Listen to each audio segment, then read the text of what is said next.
Excuse me. According to Psalm 8, 4 and 5. What is man that you are mindful of him, and the son of man that you visit him? For you have made him a little lower than the angels, and you have crowned him with glory and honor. The Lord has crowned you with glory and honor. Why? Because you are a masterpiece. You are the daughter. You are a chosen generation. There is no one like you. You are unique. You were uniquely created and made in his image and his likeness. God has made you exactly the woman he wants you to be.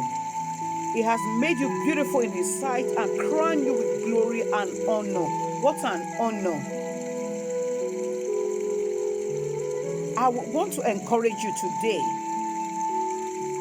that if you are dating or you want to date somebody or a man that wants to change you, that wants to take you away from where God has created you to be, I'm just going to encourage you to be careful.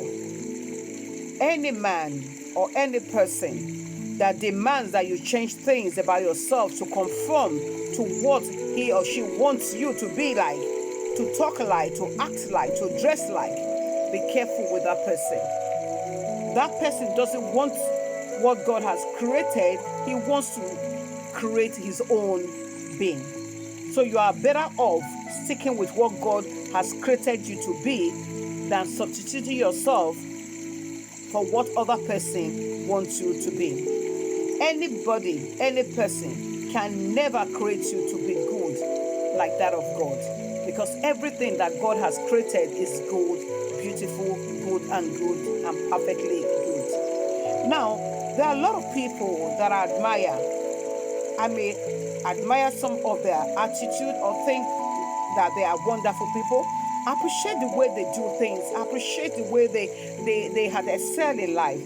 But I have never met anyone who had any time about them. I found so wonderful and so anything about them that I found so wonderful and intimidating that I'm willing to be myself or to give up myself to be like them. No, I will never, because I know who I am. Furthermore, you may, develop a deep within yourself the capacity and the tenacity to disagree with me what I've just said. But the fact is that that's who I am, because I know who I am.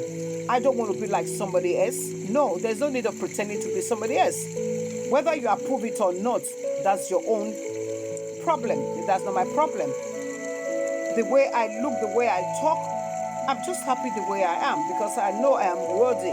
God has created me specially for who I am, so I'm not going to change myself to be somebody else.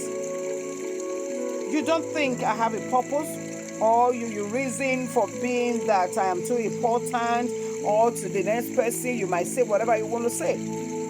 No, I disagree with that, because I know who I am.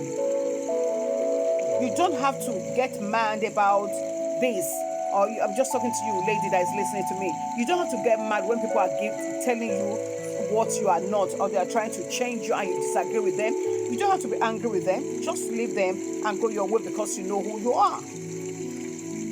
That's their opinion. Their opinion will never change who God has created you to be. Just know that you value yourself. You know who you are. Say yourself, look at yourself and say, I'm beautiful. I'm fearfully and wonderfully made. God has made me for a reason, exactly the way He wants me to be. That's who I am. It's time for you to look at yourself and others in the eye and say with your attitude, if not your word, just say, excuse me, but I have the right to be myself. Excuse me.